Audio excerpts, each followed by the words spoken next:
ready for another lesson?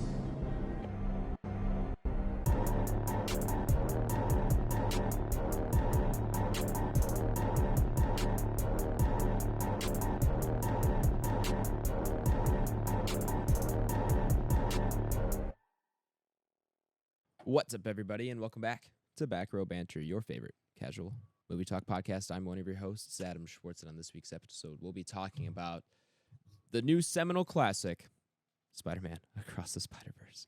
But before we get to any of that, I am joined today, of course, by Canon Nathaniel Gingrich. Hello, everyone. I'm Canon Nathaniel. You like your cannons, huh? Pirate ships and Well, that's what I was going to cannonballs? ask you. You're talking about like a cannon or like the cannon? Wait, what's the cannon? Like the to be canonized among saints. CANON. I didn't know that was a thing. Yeah. What is like?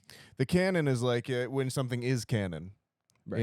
in literature. CANON. It comes from I'm pretty sure Catholicism, where like once someone is elevated to sainthood status, they are canonized, and they join the canon, which is like the holy realm or those that are considered holy. So I think if I remember correctly, we get the term from literature too, meaning like the books that have been elevated to legendary or mythological status or holy status. Huh. And so then when things are considered canon, they are considered, on the level of holiness or religious stuff. So The definition I found here: a collection or list of sacred books accepted as genuine. yep. And so that's how it starts to play into this week's movie. I understand. I didn't know that's where that was coming from. And that's Didn't know it was church related. your little literature lesson for this week. Thank you for that. Thank you. Not a problem. I am Canon Nathaniel, folks. I'm the real, genuine article. There are no other me's. And I'm the only Nathaniel that's real, folks. You think you're the only Nathaniel in the multiverse? No. If anything alone, I have millions of clones walking the planet. Pretty much everyone. We've talked about this on pod, where I meet people all the time. And they're like, I have a friend that looks like you. Mm-hmm. And it's another one of me out there. You think it's the same person, or you think there's many of you? I think in the Matrix, my your avatar. my code, is just one of the normal ones. Gotcha. It's your garden variety avatar Right. So that you get off the rack. When you play sports games, you're like the guy where it's copy and pasted all throughout the crowd, so you see him a couple times. Yep. I gotcha. I'm the starting character. Cool. Yeah, your starter avatar. You're Steve. Yep. All right. That's my little line of code in the simulation. I like that. I like that as like a little background story for whatever character this is. I don't know. Canon Nathaniel. Canon Nathaniel. Yeah, there you go. Also joining us today, joining the canon, is Grounded Tyler Vidalis. I'm super grounded. Yeah, dude. That was the worst, getting grounded by your parents. Papa Schwartz, shout out for that. I really never got grounded. I did all the time. I didn't get grounded either. Thanks, Papa Schwartz. Really? You guys have never been grounded? It's not that I never got grounded. It's Okay. just it was very rare. I was very good at not getting caught. Fair. Underrated skill set. Yeah, most people are like, yeah, you were not like the best kid, so like you had to have been grounded. And I was like, don't get me wrong, like I got grounded, but you guys are just fucking doing it wrong. Yeah. I hear you, man. I got grounded should for be taken. stuff with my siblings more than anything. It wasn't like getting in trouble. It was just me and my siblings not getting along. Oh, Yeah, that kind of stuff. I goes hear you. away. Yeah. I'm kind of on par with the Ty thing. I was just getting caught all the time. Like I was a habitual line stepper, as some would say. So yeah, I was grounded a lot. I think I was like right on that generation of like similar to I guess today, where you don't get grounded anymore. You just get things taken away. That was that too. Grounded meant no Xbox. Fair. for me. That's fair. Yeah. Nope. Yeah, Not no- up in here. No video My games. parents tried to pull that shit on me. And I said, that's cool. If I buy it, you can't fucking touch it. That So was also I started working at like 14, 15. And that way when I saved up all my money, I could buy my own things. So when it was like my TV, it was my Xbox. And Right. Yeah. like, so Good that call. way when they were like, go to your room and you can't do this, I was like, well, I can't because it's my shit. Yeah, I was definitely that, but I was too busy doing other stuff to work. So all of my stuff could be taken away. like learning Yeah. about Yeah. Yeah. the canon. Yeah, exactly. You guys know me too. I'm pretty good at talking my way out of things. So even when I did get caught, there was a pretty good chance I could probably talk my way out of it. Yeah. That's also true. That I don't doubt at all. And rounding out the squadron, of course, it's Big Bug BlakeHolder. Hey, kind of similar to what we had rocking last week, right? What was that? Was Yeah. that Big Spider? I think we just did Big Spider, something Yeah. like that. So yeah, not a fan of big bugs either, but we'll take it. What's the biggest bug you guys have ever seen? Do you remember? I don't know what it was called. I was actually in Mexico. I remember it vividly too. This is maybe 2016 or so. I for some reason thought you were gonna say 26 years ago. You're like, oh, this is the bug that traumatized me as a child. No, it's about 2016. So yeah, I was about 20, 21. We were in Cabo with my family for vacation, and nonetheless, in like the hotel room we were staying in, as soon as I walked in, the first thing I seen on the wall, gigantic. I don't know what it was, but it was so big. And I remember even at that age, I went to my parents' room and I was like, we're gonna have to do this because I can't walk through. You know what I mean? It was like that's how big it was. Yeah. We gotta talk about this. Yeah. I've long maintained the size at which insects are acceptable to be around me is when if they are non-audible. If I can hear it moving, oh, stop! That just makes my that is too large to let live in my general vicinity. That's a good rule. I like that rule. If you're smaller than that, I'll generally just pick you up, put you outside, Sure. let you live your life. If you're big enough for me to hear you, sorry, friend, you've moved into creature territory. Sure. You're vermin at that point. Correct. You must be eliminated. That's a good boundary to have. I think we should, I might pick that up and live my life by that rule from now on, I think. Although, I mean, I don't know. If the bug's big enough and it's still not making sound, I might just kill it anyway. I mean, there are exceptions to there every are rule. exceptions. There's got to be. Yeah. I just remember, I'm sure I've seen bigger bugs than this, but the most memorable bug experience I had was finding a spider in my basement that was probably about an inch in diameter. I mean, it was maybe it would have been. It was. I take that back. It was like probably an inch and a half. It was huge. It was ginormous, and I'd never seen a spider that big in my house, and so I freaked out. And I think I ended up killing it, but I can't remember exactly. But it took me a while because it was in a really weird spot too. You know how spiders sometimes get up against the wall, and you're like, you got one shot, one opportunity. Yeah, you got to make this count. You got to make this count because you know who knows what will happen if you miss, and nothing ever happens if you miss. They just start running, and then it's easier to kill them. I've never had a spider jump back on me or anything. No, but the thing is, you just risk losing them. That too. Yeah, that's the big thing too. That's the bigger risk is that it just crawls somewhere else and it's out of sight, out of reach. Right. Nothing you can do, man. Yes. So it was in one of those situations where, this thing is not an easy place to kill. It's massive. What do I do? I think I waited it out. I think I tried to block it and then pushed it in a little direction and just waited until it moved, and it finally did. Or I forgot what I did exactly, but we got it going. We got it done. But then I found another one a week later. I was like, oh my God, there's more. There's a family. Are you more frightened by spiders or millipedes? Ooh, good question. Or the scorpion? I don't see enough millipedes to have a legitimate fear of those. Yeah, They but do I make me guess if uncomfortable, you though. came across one though, I'm not saying are you you're afraid of finding one, but if you're pulling back the cover on your bed and one's laying on your pillow, which guess one? the Millipedes are millipede. gross. Yeah, So- talk about vermin, man. Those things shouldn't exist. Those things should not exist. So I think it's a general thing. The more legs. legs they are, the less we like it. Yeah, That's got to be an inbuilt thing, right? probably. But where does that come from? What was threatening us that had so many legs? Oh man, here we go. If we want to get deeper into theory, I forget who it is. I can't remember off the top of my head, but it is the idea of the punctum. The punctum? The punctum. It's Did you just call me? yeah. It's Watch your mouth. I believe it grounded. was French. Man, I'm probably just murdering this right now, but whatever. No one knows this anyways. I believe it was a French philosopher who came up with the idea.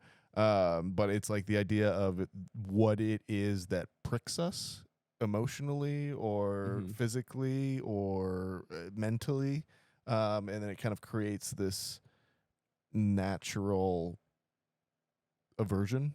Right. And his word for that was the punctum, Okay. point, the prick of I like that. whatever that is. I Can't like that. remember enough of it right now. I'm butchering it, but whatever, folks. Yeah. You only get one coherent lesson an episode. We already burned it. Yeah, we ran through it with Canon. Yep. Who else is here? Did we finish everyone? Yeah, we did. We did go around the horn, if you will. I didn't say mine, but that's Tyler, what's yours? okay. It's a lunar moth. Those things are big. Yeah. Their wingspan's big. They're not like their thorax isn't terribly big, but they can get pretty big. Moths underrated. They get a bad rep. Moths are cool. Mothra, dude. Yeah, dude. Mothra. I always just thought of moths as old men butterflies. Like once Sure. you're done being a butterfly, you age into a moth. Okay. That's certainly not how It's it works. not how it works at all. But But I do like that. You know, like I my, do like my that. working theory as a kid. Yeah. No, Moths are cool though. They have some really cool patterns depending on the moth type and everything, and they're pretty much harmless. People, they get a bad rep just 'cause they fly weird sometimes. But if you get like a big moth, like Luna moth, like Ty's talking about, really pretty. How long do they? Can you like keep one of those as a pet? I had one as a pet once. There's more context here. What? Yeah. So, you remember Science Olympiad that we were talking about a couple weeks ago? Yeah. Yes. So I did entomology for 1 or 2 years, I think, 1 or 2 years. Isn't that bugs? Bugs. It is bugs. Mm. So I was in charge of like identifying them, basically. That was my job on the team with my partner. But anyway, regardless of that, at the end of the year, my like teacher slash coach for it ordered us all. What moths were they? Were they? They might have been Luna moths actually, because they didn't eat anything. Once they hatched to a moth, they could just live the rest of their lives without eating. What do they subsist on? Water. Well, that's cool. Yeah. So you just had to give it water, and they didn't need to eat anything. How long do they live? Not too long. I think it was like lived for like a week and a half, 2 Oh, weeks. okay. Yeah. So she just ordered them in cocoons, and then you would hang them up, or let them sit there, and then you'd water the cocoons, and then you could just understand the fragility of life. Yeah, I did because mine escaped its little net. And she gave me 3 cocoons. Only one of them hatched, and after a week, they were supposed to hatch after a certain amount of time. And they didn't, and I'd been watering them and everything, and it got out of its little cage thing, which was just like a laundry hamper net that she got us to keep them in.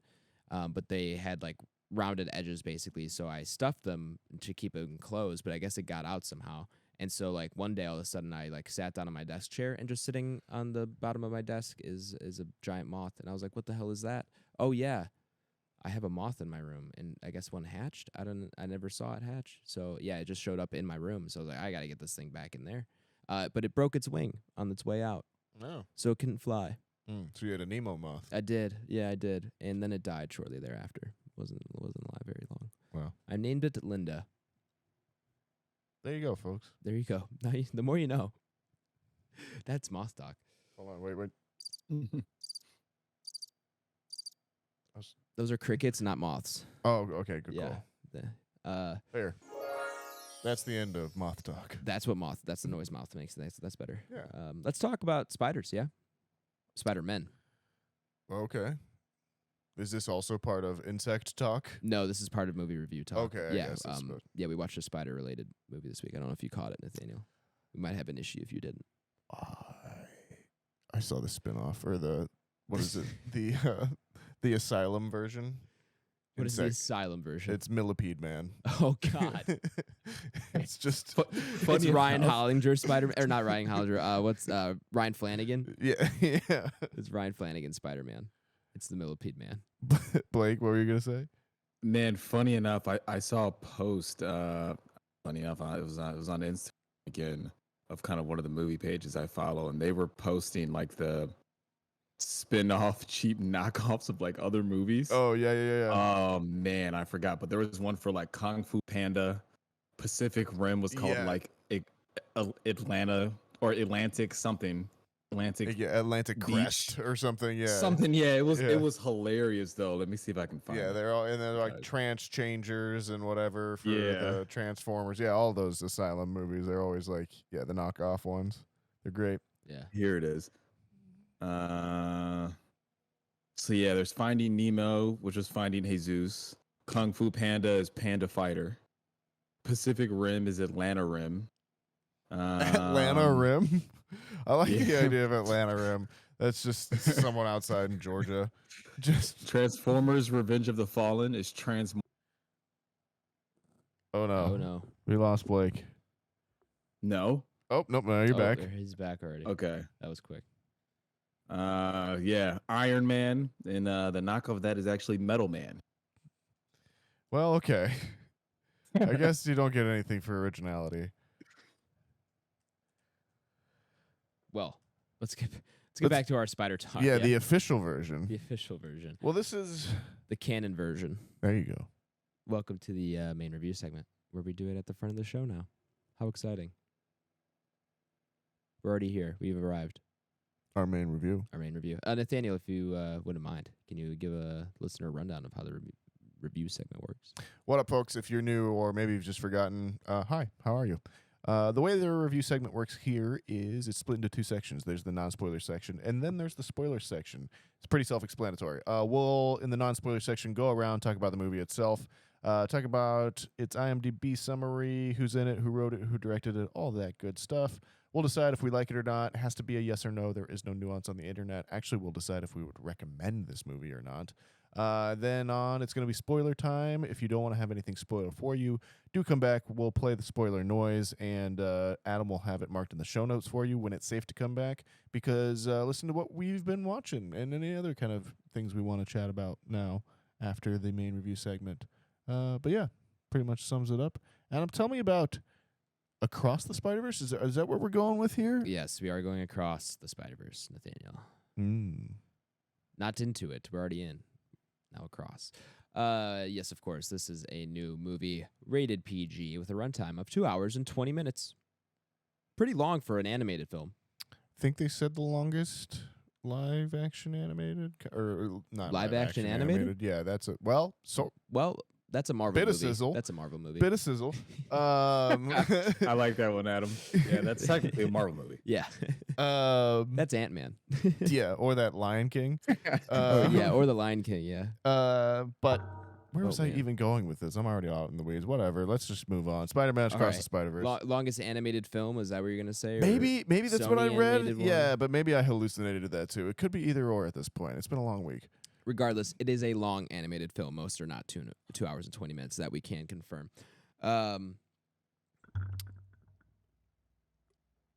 Guys, I'm just now seeing this. We have breaking news. Oh. An IMDb rating of 9.1, Oh boy. which does, I believe, make it the highest rated movie to soon be put upon the Entropy list. Because I believe right now it's still Inception tied with Was that Shining. 8-8 or something like The that? Shining. 8-9? 8-9, I believe. Let me see. Yeah. Last according to the 8-8 is Inception, and 8-6 is Top Gun Maverick right behind it. That was as of yeah. like the new year.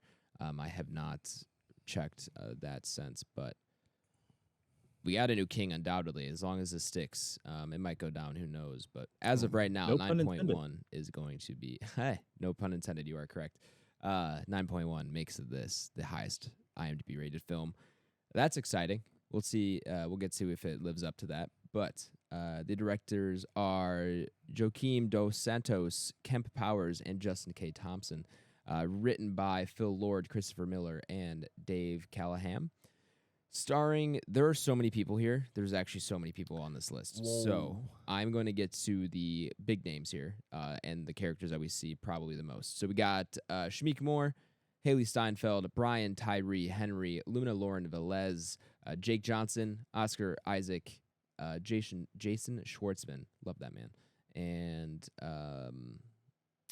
I'm going to go with Daniel Kaluuya and Issa Rae. That's probably where I'm going to stop because there are definitely more people here. Is it Karan Singh as well too? He was Karan Sony. Sony. Sorry. Yeah. He's Paviter Pravaka. Yeah.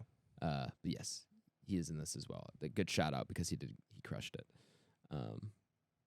So I'll leave it there. There's definitely way more people here. Yeah, it's a packed, cameo fest, folks. It's a packed sure. house. Yeah. If you don't want to have any of that kind of stuff spoiled for you, maybe don't go on the cast list Yeah, or until don't. you've seen this. Right. I agree. It's almost better if you go in there blind and kind of start putting together voices when the characters are talking. Yes. There's a few people who appear even in live action, I guess is the word, right? Where they appear as their self. Animated live See action. some of that stuff. Yeah. Animated live action. You're right, Nathaniel. Yeah, That's what I will there go are ahead and definitely coin some that. things in this movie and some features that like aren't necessarily spoiler-ish, but you don't really want to know ahead of time. I would agree. Yeah.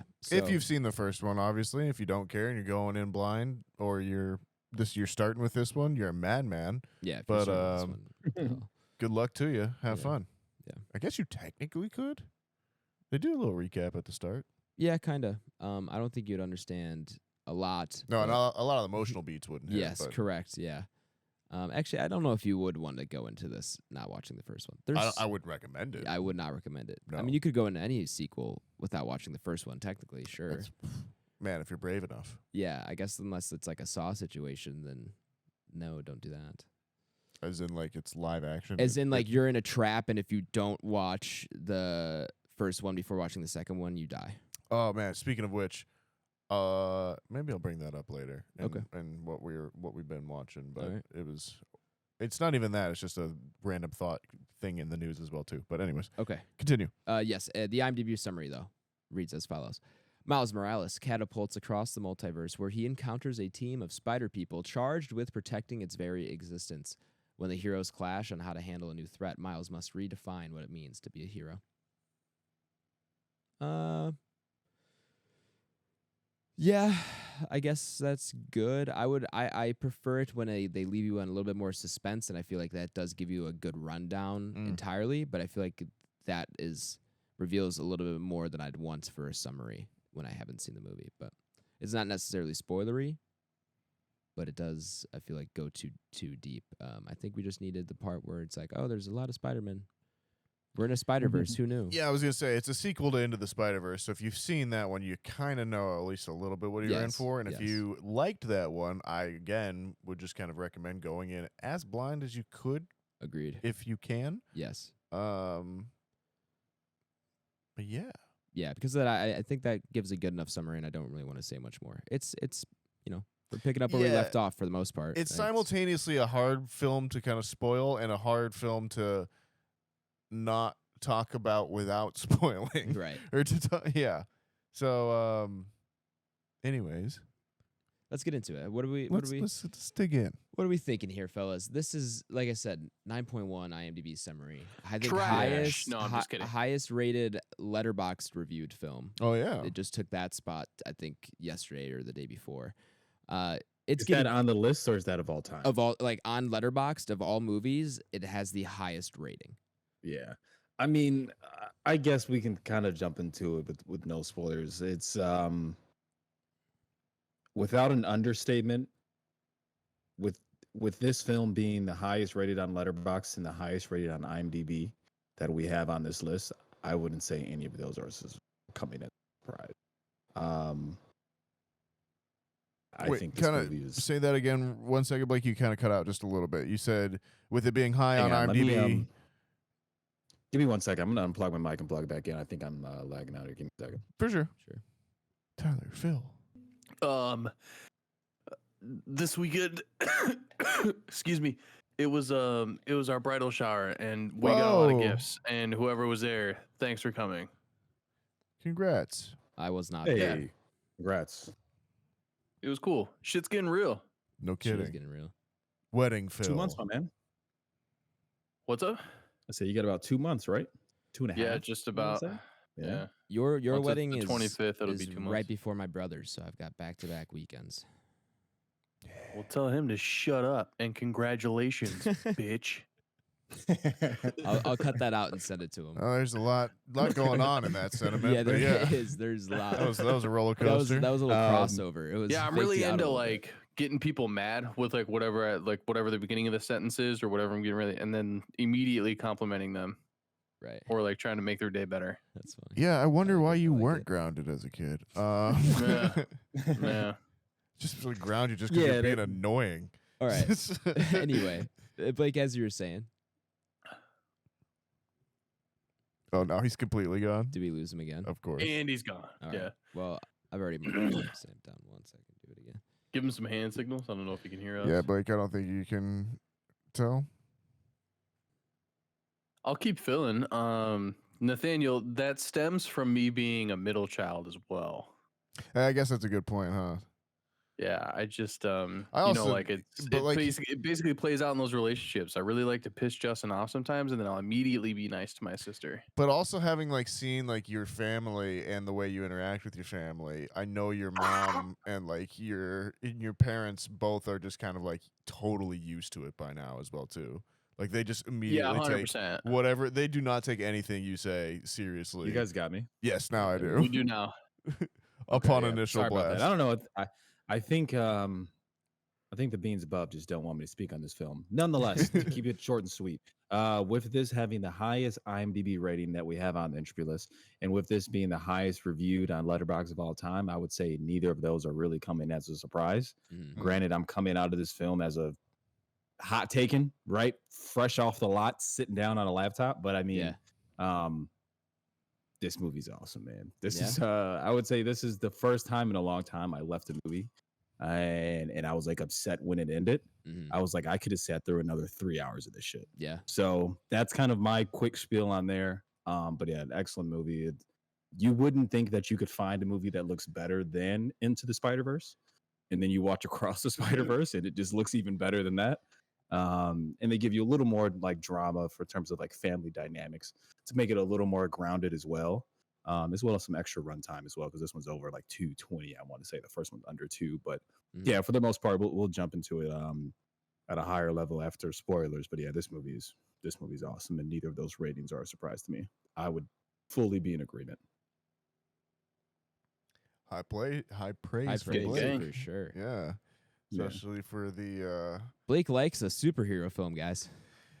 You- This you is- I just am gotta- telling you, man. just got to put I'm it in telling a medium where you're not Yeah. restricted by any reality whatsoever, I suppose. Yeah, I'm telling you, that plays in. It's true. it does. I agree. It makes it easier to buy in. Yeah. Suspension of disbelief, all that stuff is Yeah, it's sure. just easier to attain. Well, Blake, you saw it most recently. Which of us saw it first? I saw it on I Sunday. think I did. I saw it Saturday. And Tyler, you saw it Monday? Yesterday, yeah.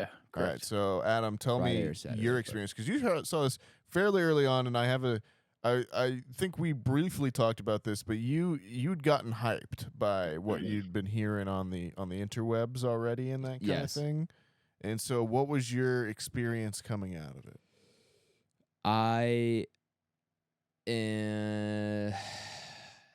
This reminds me of what film was it? Everything Everywhere All at Once, where all I heard was greatest movie of all time. And when you go in with those expectations, it's really hard to meet them.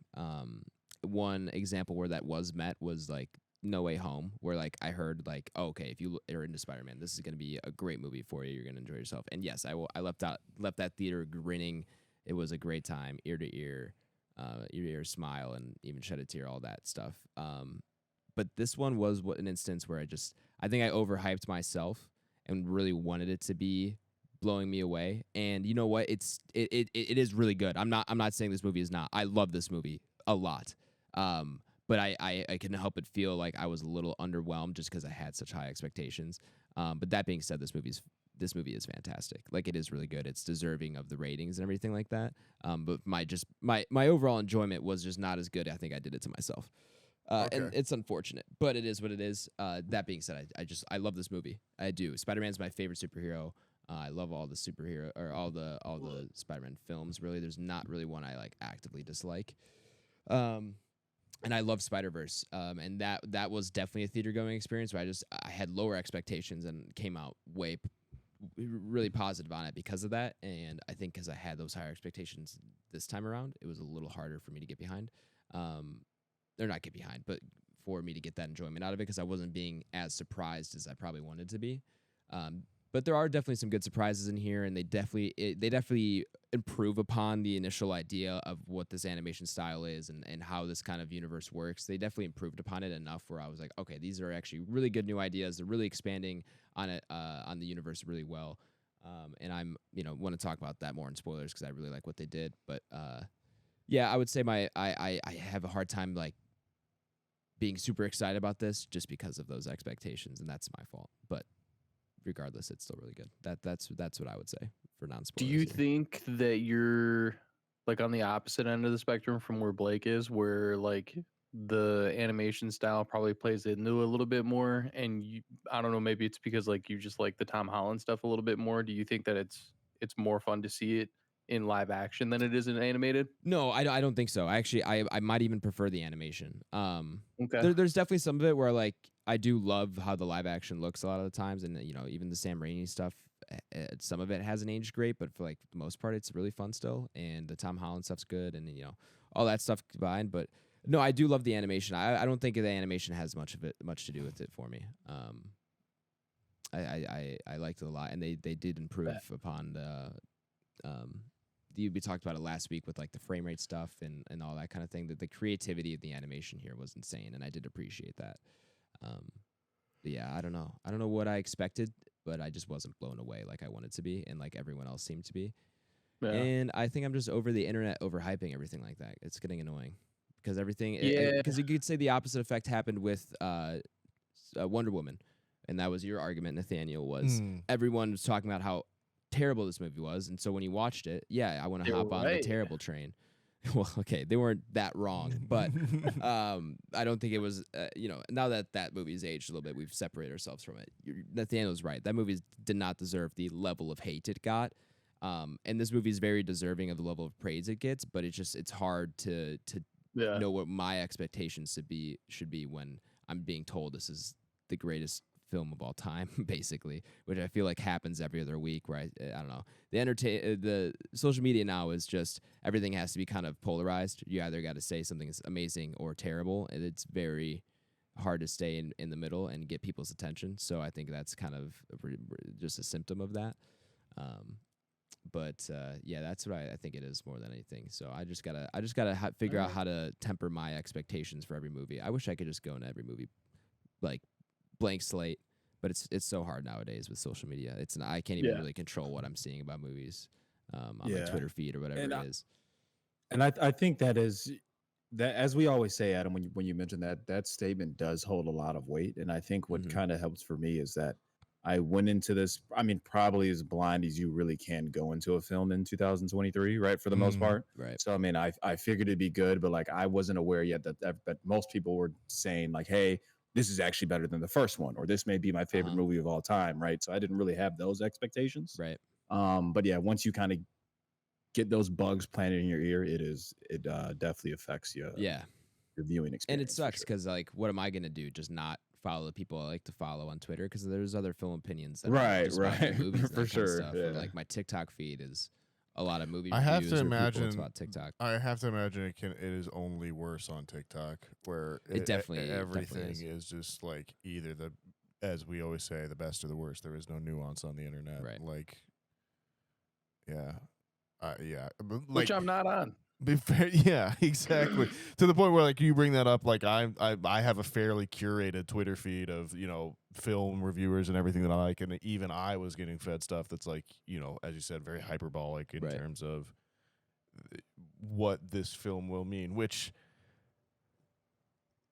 I have to say, like though, I do feel like this is going to be one of those watershed moments, particularly culturally, film-wise, in the story of superhero movies and the American mythos kind of thing. Like, this feels significant in not only like that here we are in 2023 where we have a film that the first one was a low expectations, family movie. Mm-hmm. And I feel like this one took its time in the 5 years between the two of them, supposedly 4, but it got like an extra year because of COVID. Yeah.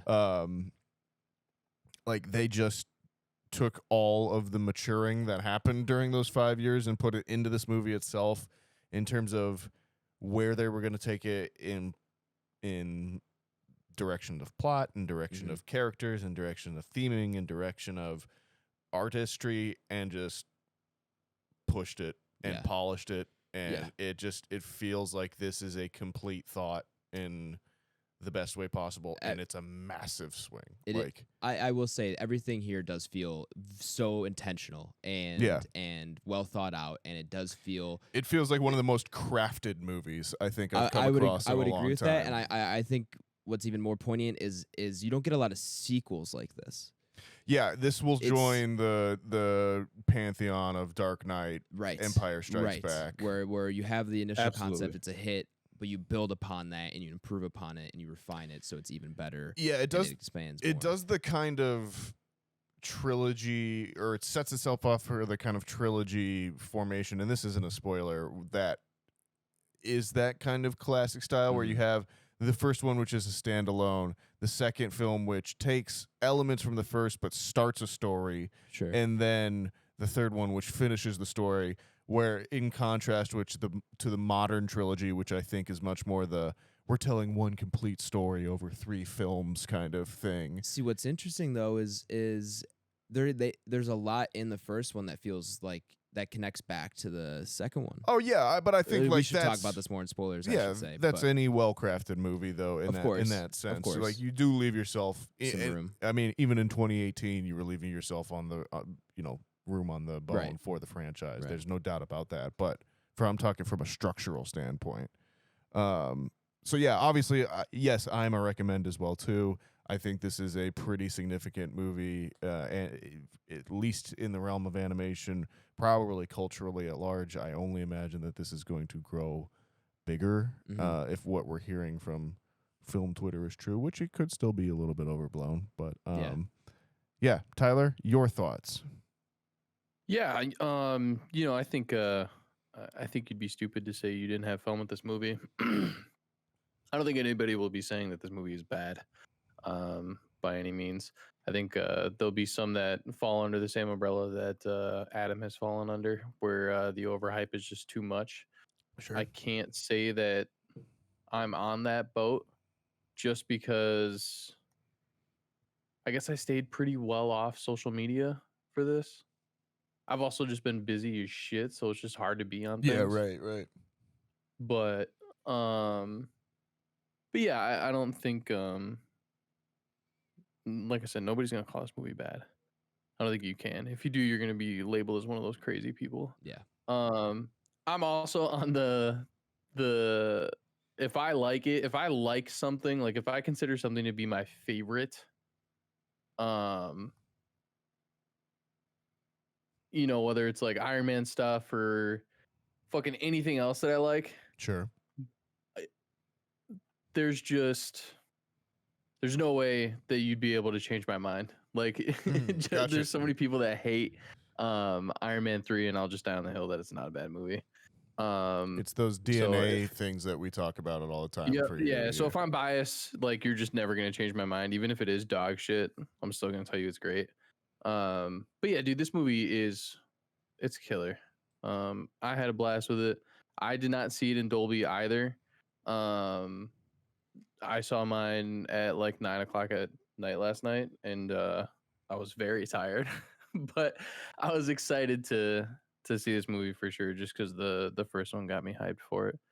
But yeah, dude, soundtrack is fucking awesome in this one again.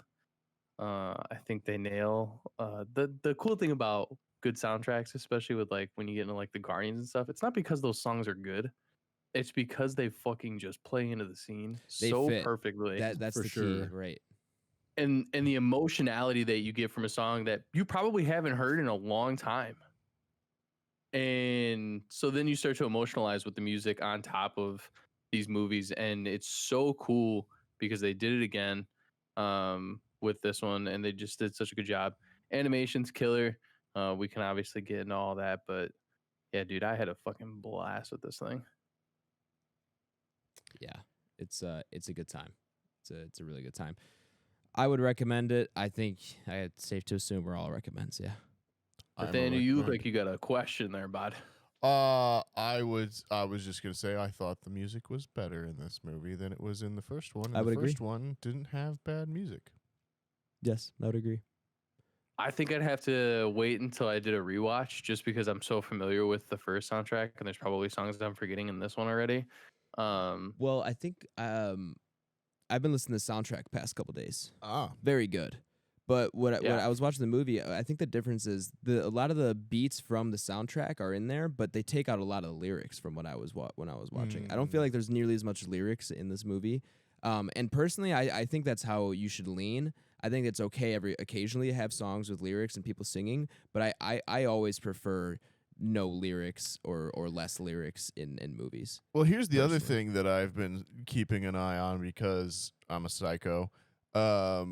Lord and Miller have come out on Twitter and said that the film itself is more dynamically mixed. Mm-hmm. So they're recommending that most theaters actually turn it and set it at a higher Correct. overall mix setting I've seen than a lot of that. what movies are generally at. And because of that, I guess in a way that's somewhat tied into the overhyping kind of train we were talking earlier, was sitting there in the movie wondering the whole time, well, like, oh, I wonder if this isn't kind of where it was.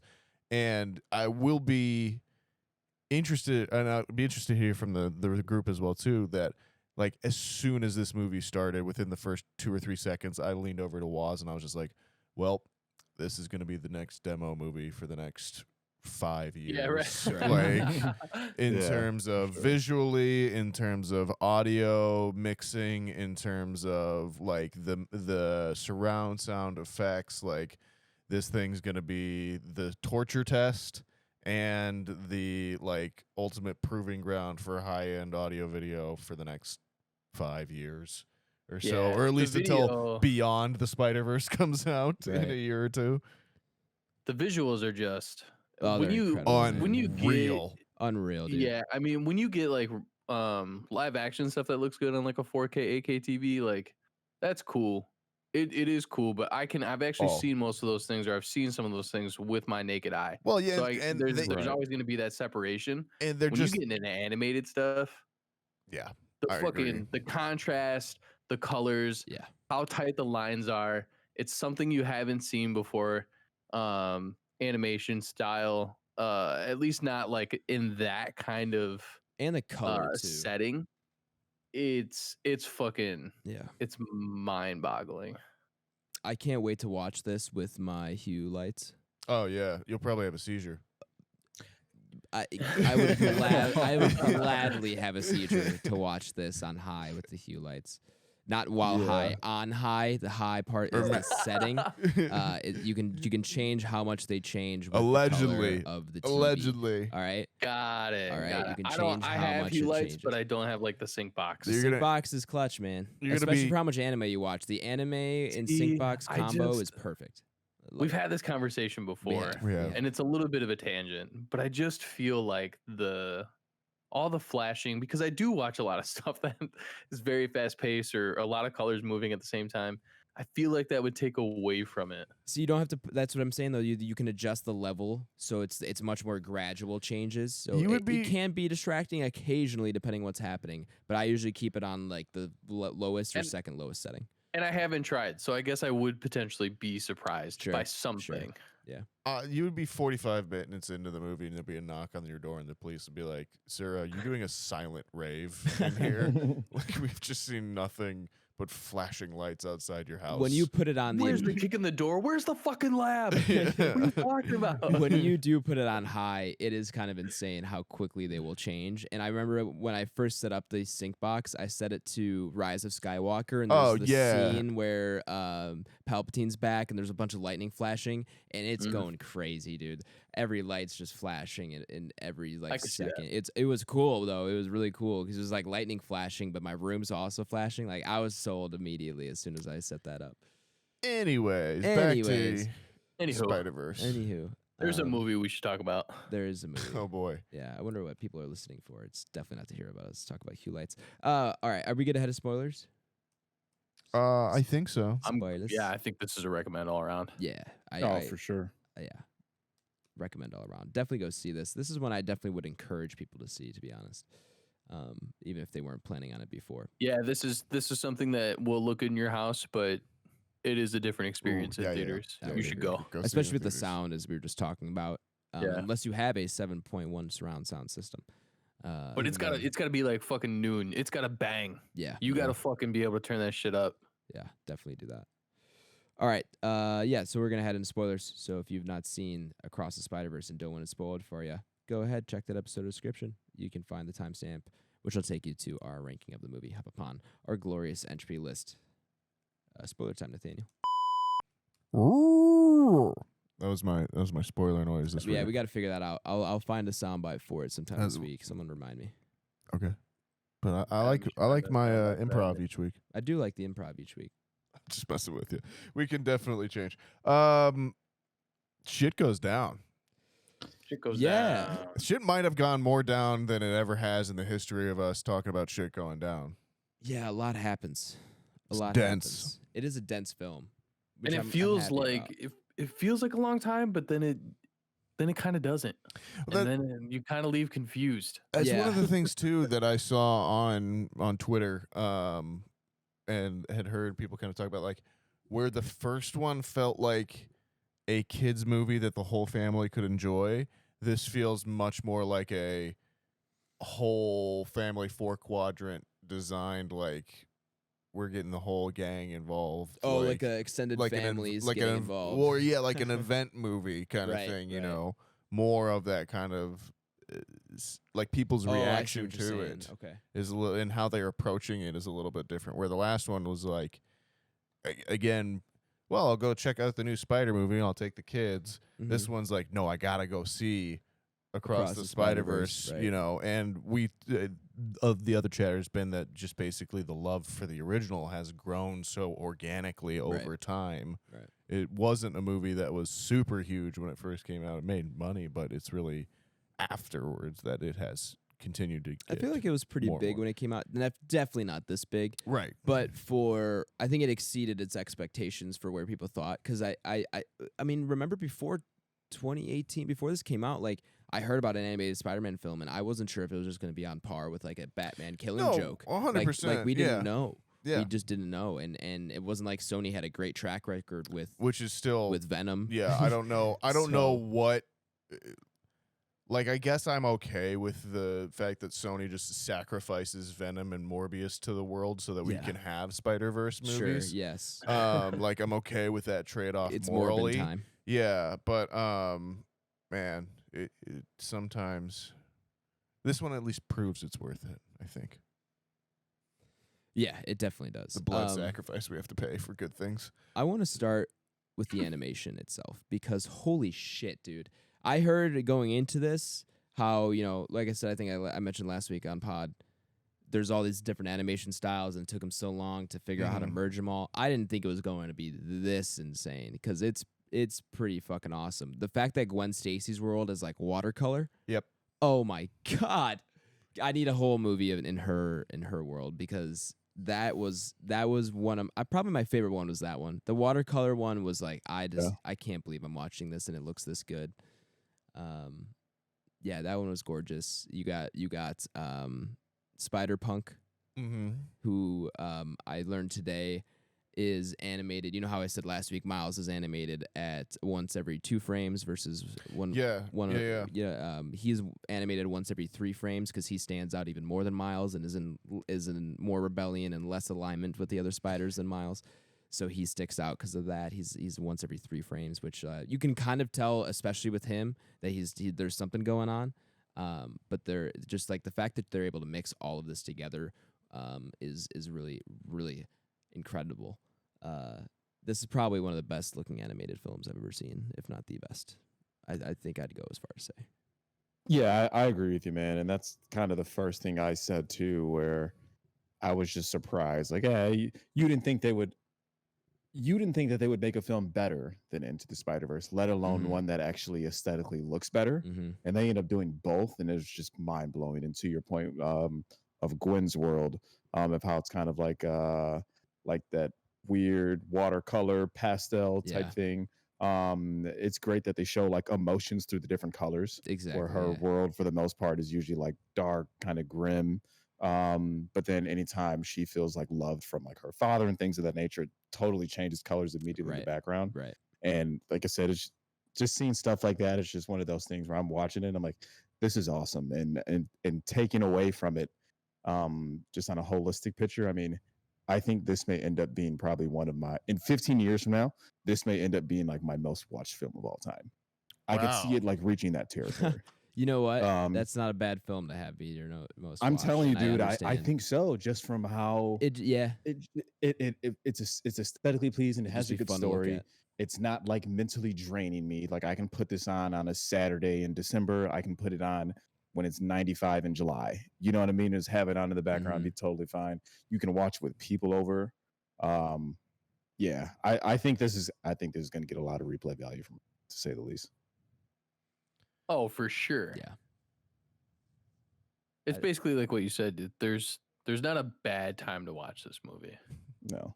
Like, And you at can all. basically clip almost every fucking scene out of this into a still picture, and it looks phenomenal. Yeah. So Yeah. like that's like the next thing too, where that for me, I could not just get over while watching the movie. Like it feels like there is as much going on as like a Michael Bay Transformers movie, but it's not nearly as fatiguing, like to look at. Yeah. Like the only thing I can just, the only like comparison I can make like is in our world when you like hear the difference between a set of like blown out $50 speakers and then like a set of $20,000 speakers, Mhm. and you're just like, one of these is just cacophonous noise, and one of this is like utmost craftsmanship. Yes. Yeah. Working across multiple different levels, across multiple different departments, all working together to make one thing really good and better than the sum of all of its parts too, which by the way are just like the highest quality you could come across Right. to begin with. It is crazy to just kind of grapple with. And like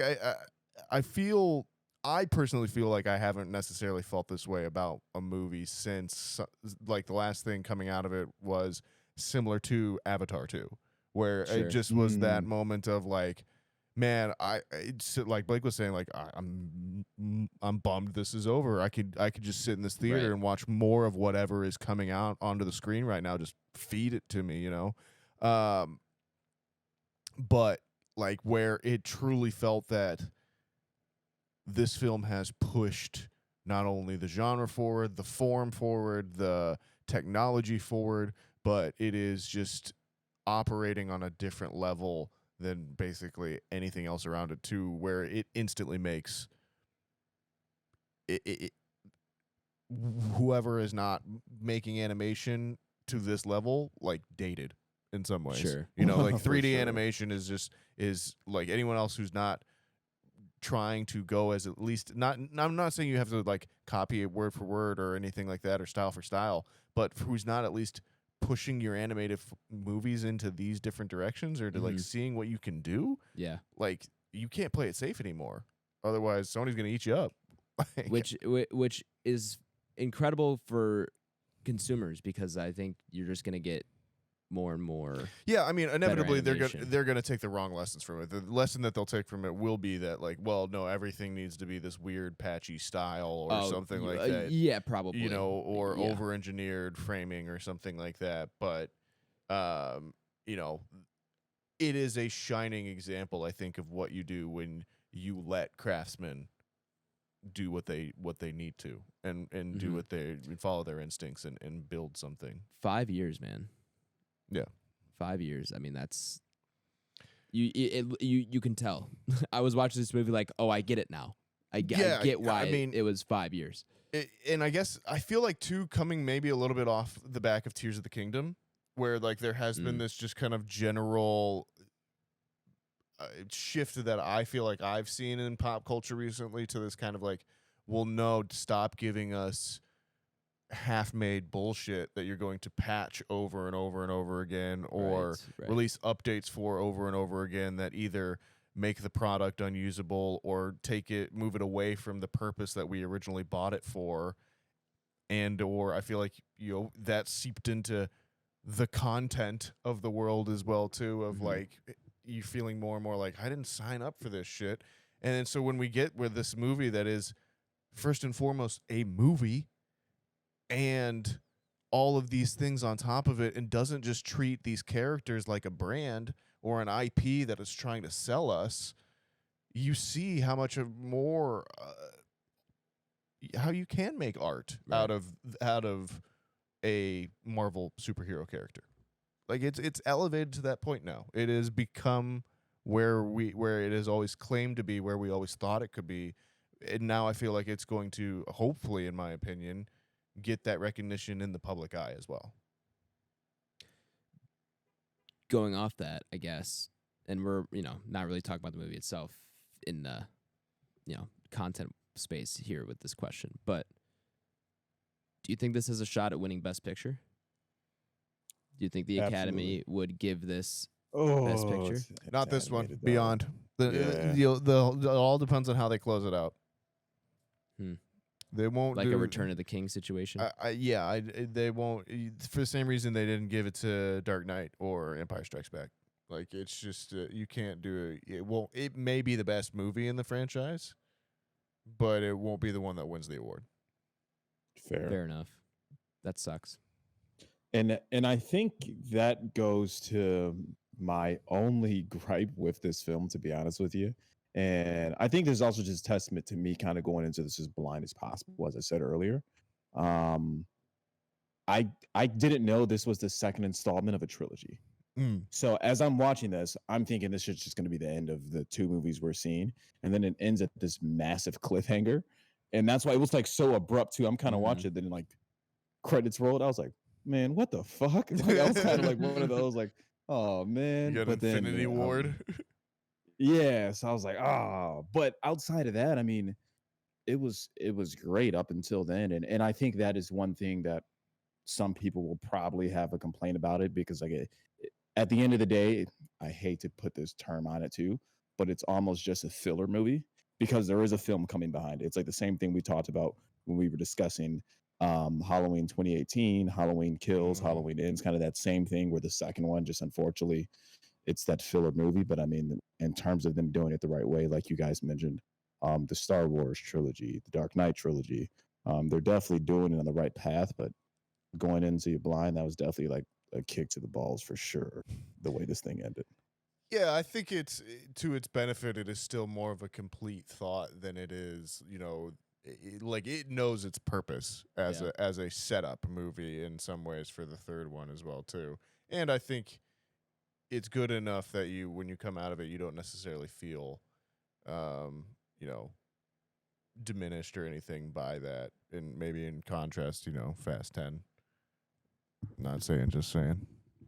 Wink, wink, allegedly. There was something else I was going to talk about, but Tyler, you talk some now. I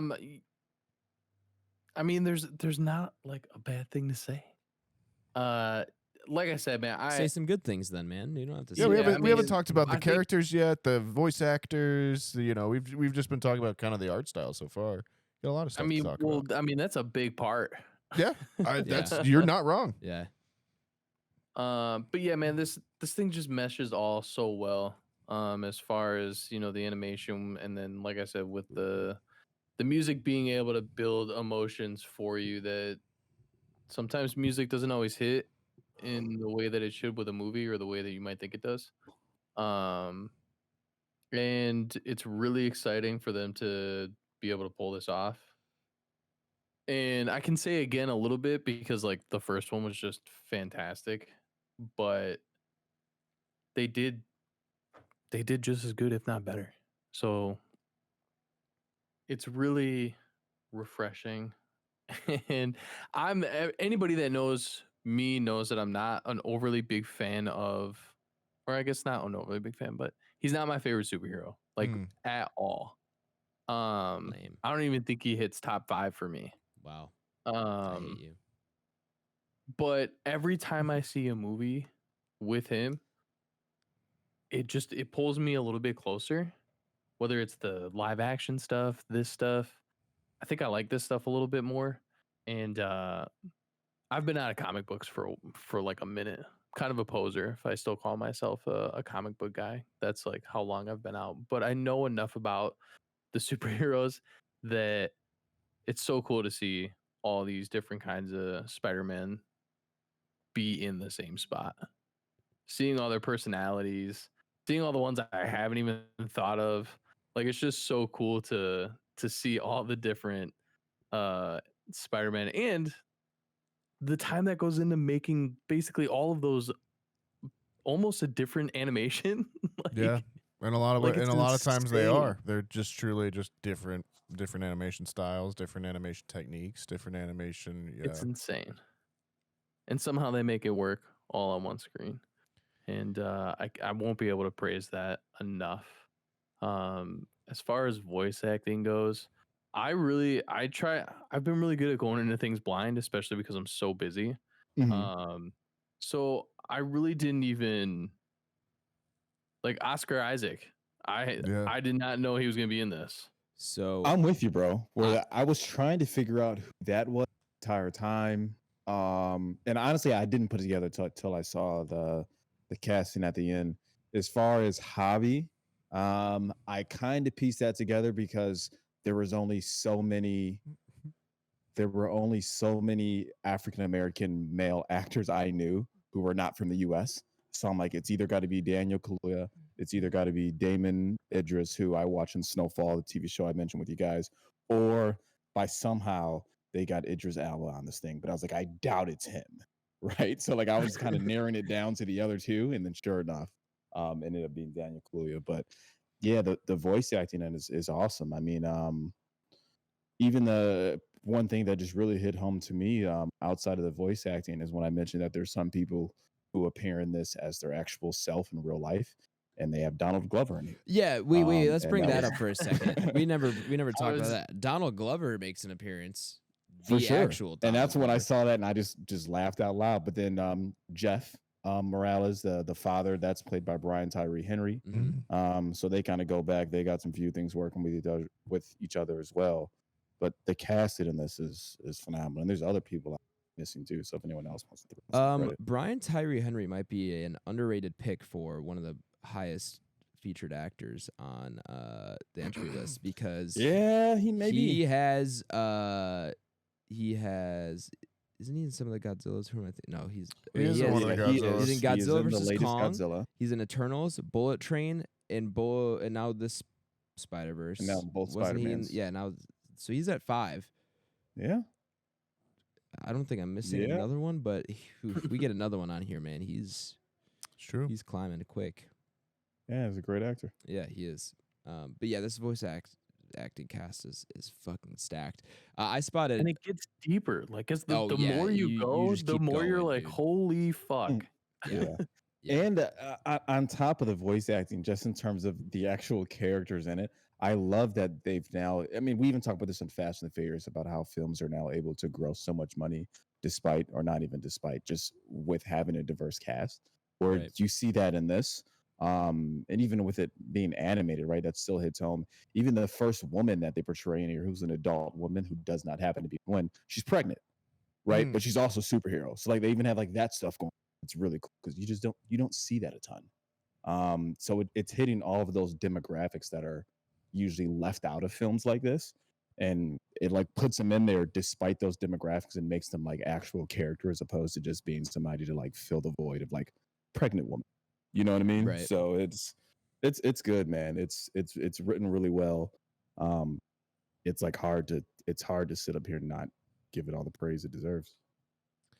Yeah, I knew I was kind of on board when I think it was about an hour and 15 minutes into this movie or around there. So Peter B. Parker finally shows up, and I was Yeah. just like, holy shit. Yeah, I totally forgot this. This is like my favorite character from the first film. Yeah. And like I haven't even cared that he hasn't shown up yet Yeah, you until kinda get lost halfway in it. into this movie, which like that is one thing too where I felt there is almost an immediate shift when you, especially for us having gone back to back watching Into the Spider-Verse last week and then Across the Spider-Verse this week, where Into the Spider-Verse just moves so well timed, so aggressively, so precisely through that film. And this movie, I think, within the first 5 minutes, it slows itself right down, and you realize it's much more of a character study and much more of a kind of broader story that they're going to be telling. I love the idea of starting this movie off with Gwen and like kind of building that side of the equation up further. And like, I'm a sucker for a 20-minute into the movie title, like when you have a huge long cold open at the start or whatever, before you ever get going with everything else. But yeah, I just man, it's really, really impressive. I keep going back to it as this kind of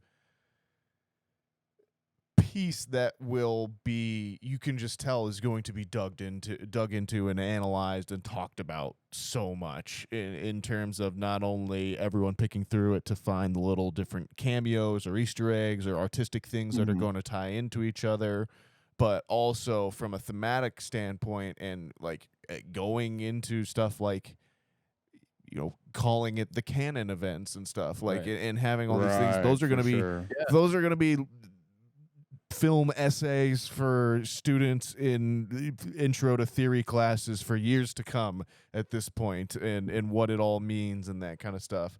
So it's exciting, I think, for me and inspiring in some ways for me as a person who loves movies and loves film, to have something like this come out in mainstream movies. And, you know, I know people are talking about it in a hyperbolic fashion, but I think it is. It's still worthy of it. Yeah, it really still is worthy of it. I think it's just because they recognize its craft and recognize it is important and that it is good about it, but they don't have necessarily maybe the right language understanding to talk with what they do love about it, you know? So,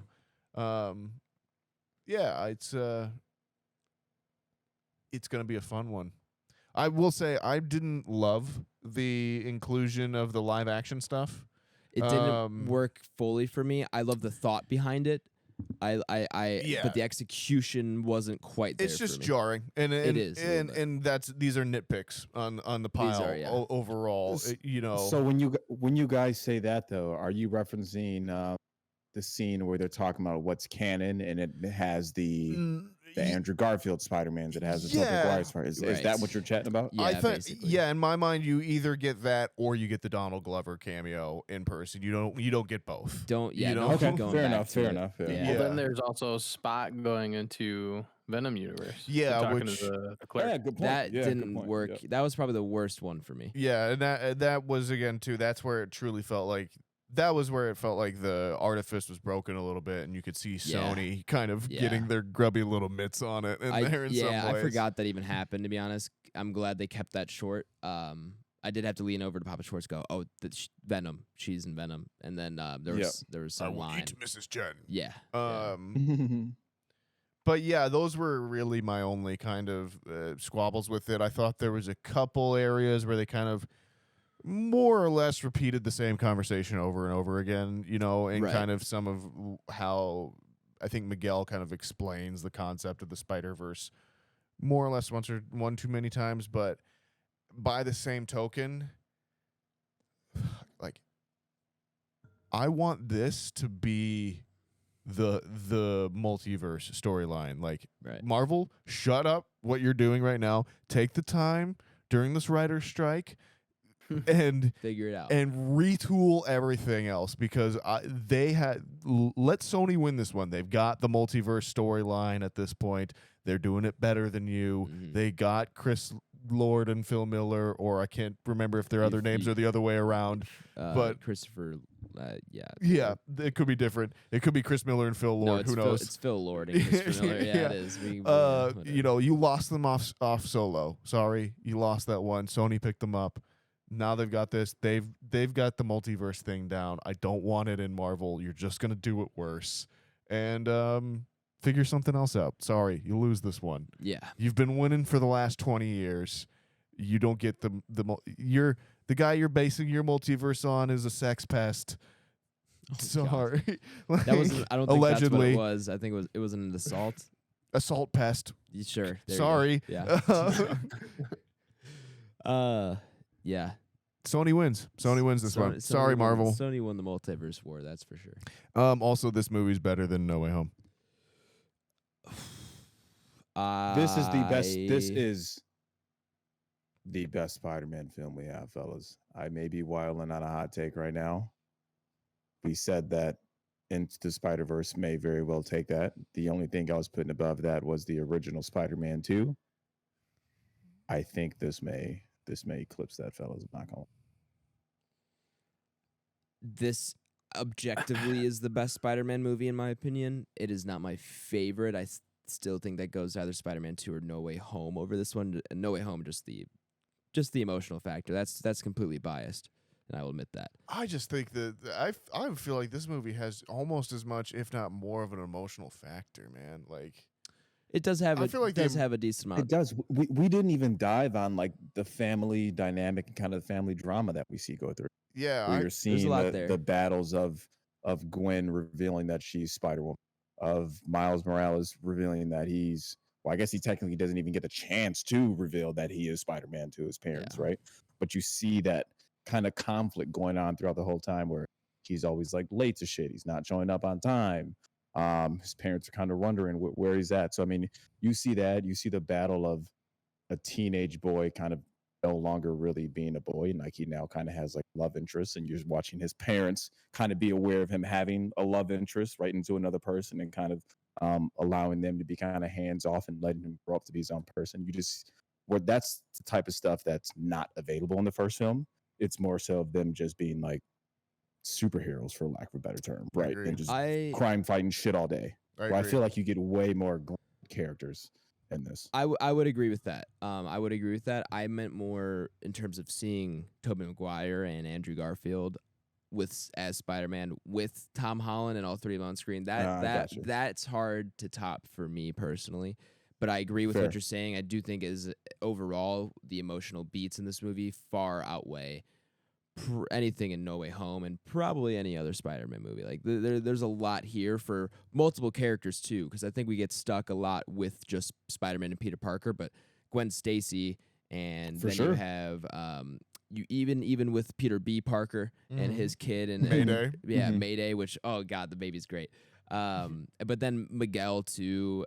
There's a lot there beyond just Spider-Man just India, the I one. think, is great. He's Dude, got a that really inclusion little. was fucking awesome. That Yeah, was it so was. happy. It was. I liked it a lot. That was awesome. That whole sequence And was great. Moonbatten, that was a really cool. little- Moonbatten, yeah, that was really cool. I think where they are finding like the storyline of the canon events, and how there's element of every Spider-Man needs to have some sort of tragedy in their lives as well too, and these kind Right. of defining events, and the fact that you kind of come across a character you have a Peter Parker that is existing before those events, and he's just like, yeah, everything's awesome, my hair is Mhm. great, my love is great, Yeah.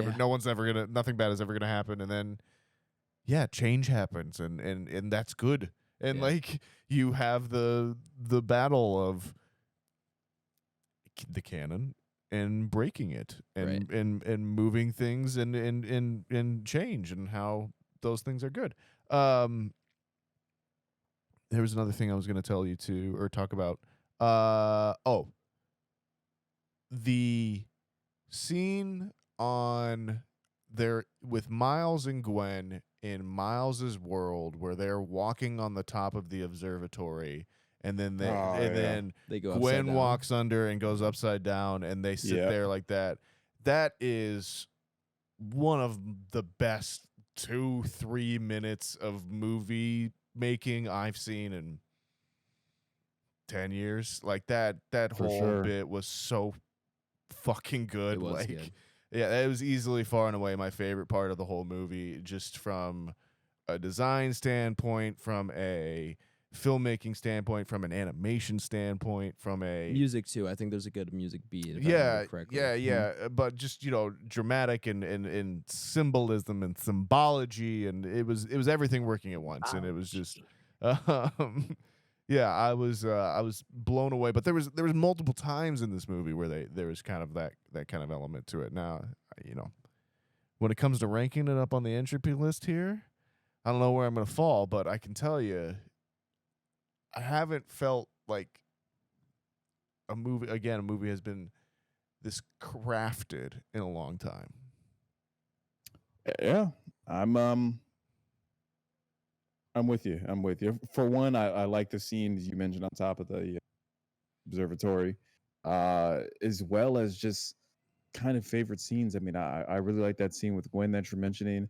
I like the scene where he gets the one-on-one time with his mom. She's kind of letting him know, like, hey, like no matter what, I'll Yeah, still that is always a love great you, scene, right? yeah. Despite differences, things of that nature, you're going to grow up to be your own person. She kind of gives that whole spiel, and a lot of that stuff is just it's relatable, right? Because those are conversations that people do have to have with their children at one point. So I would say that probably takes the cake for my favorite scene. But yeah, I think the one with the Gwen is right behind that, Nathaniel. Yeah, I thought both the relationship with both of his parents, which was started definitely in the first one, and obviously I think you can throw see the Aaron in there continuation as well and too. evolution of it too. Like he's Yeah. getting older, he's becoming even more of a teen, and they're getting even more polarized. Where like they still love him as much as they do, but Of course. they're kind of getting pulled apart a little bit. And then you throw in the fact that he's Spider-Man too, that complicates things. So yeah, definitely a lot there. Yeah. For me, I was walking out of this. I don't know if I want to share this because I feel like it's spoilery for part 3, but like, isn't the whole thing? This might be how they resolve it. I don't know if you guys want to hear my theory. Go for it. He wasn't supposed to be Spider-Man. Yep. Therefore, why does he have to follow the canon events? Like, if he wasn't supposed to be Spider-Man, then the Spider-Man canon events don't have to happen to him because he's Miles Morales. He was never supposed to be Spider-Man. Am I wrong for thinking that? Is there something I missed? No, I was actually kind of thinking that same thing once they were talking about canon, and then he broke the news to him later on. I think the reveal is going to be that Miles Morales was supposed to be the Spider-Man in the 42 universe, where he ends up in the wrong one. That is the universe. Yes, but instead he's become the Prowler, and O'Hara would have seen all he saw that was that Miles Morales, the one that we know, was the wrong one. So he just sees him as an anomaly, but it was always supposed to be Miles Morales that was supposed to be Spider-Man. So Miles Morales as Spider-Man was always supposed to have this tragedy happen, but he's just reading him as it's the wrong Miles, basically, not necessarily the wrong person. I think that's going to be the loophole. Is that? Though that's what I'm saying. Though is that Miles was never supposed to be Spider-Man, and because of that, no. But I think it's going to be revealed that Miles was supposed to be Spider-Man. It's just the wrong Miles that became Spider-Man, because Spider-Man was never supposed to right. Yes, but because the wrong Miles became Spider-Man, I don't think he has to follow the canon. It already broke. Right, it's right. not as fragile as yeah. Something's going along those lines. Yeah, I think we're on the same. I think page. we're on the same page. You guys know the scene where they all point at each other? Yes, that's exactly this just happened. Yeah, it did. Yeah. But go ahead.